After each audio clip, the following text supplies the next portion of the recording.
Alright guys, today I'm going to show you how to make a patch cable that looks something like this. You can put it between your pedals, do a neat little angle like that, and you can do a little twist in it. You can wrap this around like your bread bag, keep your bread nice and fresh. I'll show you how to make this. You're going to need some parts. Starting off, you're going to need a piece of wire. This is a piece of wire out of a longer cable that I haven't used in years, so might as well repurpose it. You're going to need a soldering iron. This isn't a fancy soldering iron. It's the second to cheapest one I could get at Radio Shack when I bought this. You are going to need a screwdriver because you're also going to need these pancake jacks that have 2 screws, so use a screwdriver to open them. Just your 2 jacks.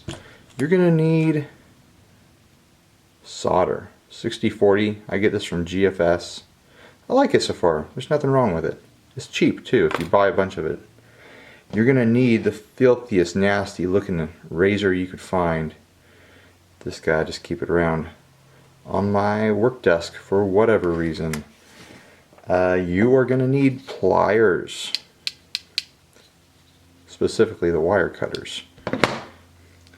You're going to need a wire stripper. These little guys right here, these little teeth are the business. That's what we're going for.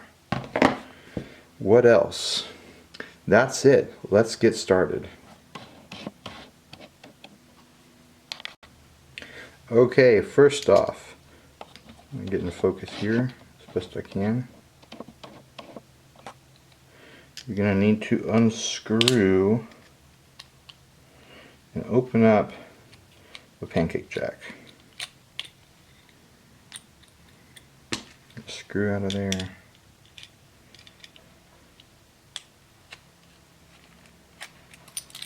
Just screw out of there. And I'll show you the inside of this guy. There's this little paper flap here to protect what's going on from the other side so your lead doesn't ground when this thing closes. You're going to have 2 connections in here. The middle connection is your lead. The other connection right down there, that's your ground. Let me show you how to find the lead and the ground on the wire. I've got the wire here. Kind of want to space it so that the middle of it will go right to the lead. So we'll trim it. Gee, probably right about there.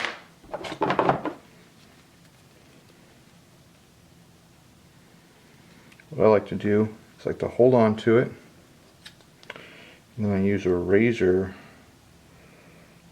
to kind of give myself a start to the cut here, just so I'm not ripping and tearing. Now, check that out. This outside sleeve of wires is the ground. Group those together as best you can.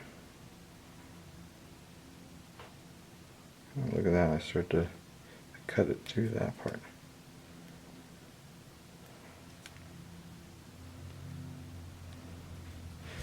Now you go back. Let's space this again. You barely need to cut off any of the tip there.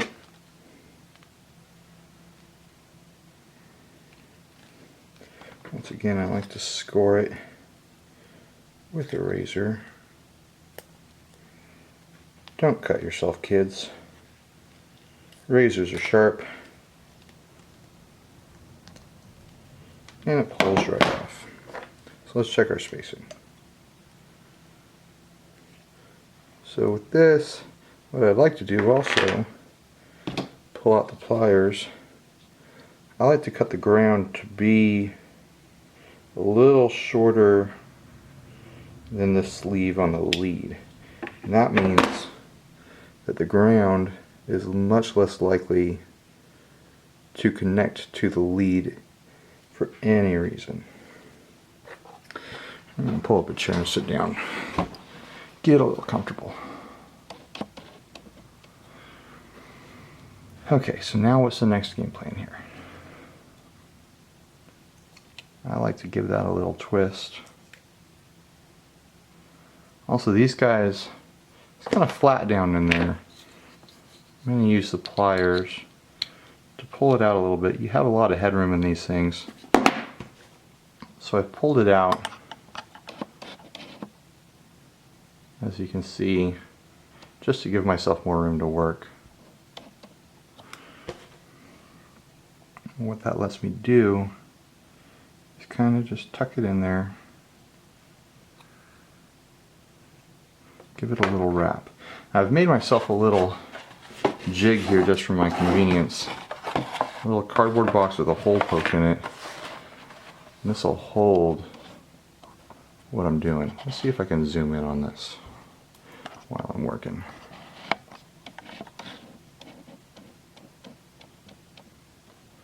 There we go. Alright, so right now I've got the lead ready to solder. I've got my hot soldering iron here. I've got my solder. I like to warm up.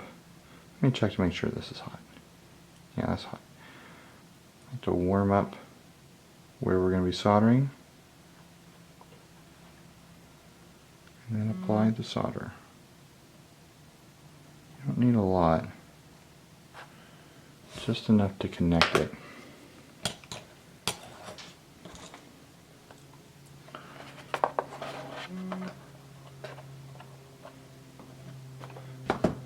Now I gotta get the ground connected, which is a little trickier. Maybe I should have done that first, but whatever.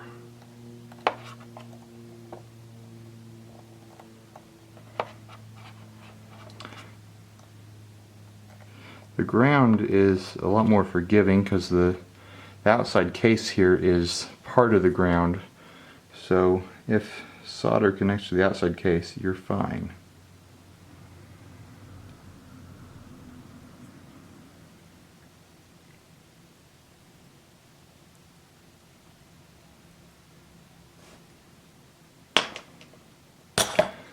Alright. Now kind of stuff that right there. Close the tab on the top. There's my lid and my screws.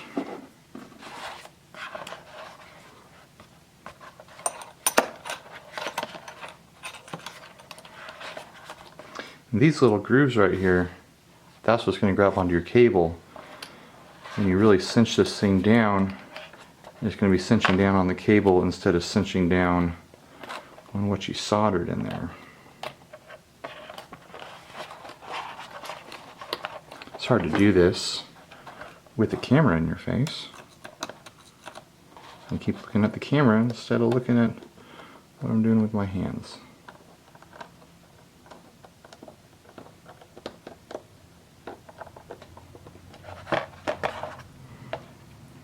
Get that other screw in there.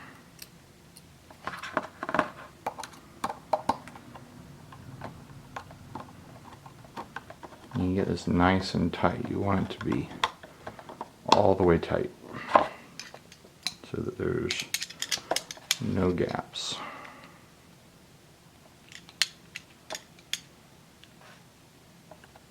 So there you have it.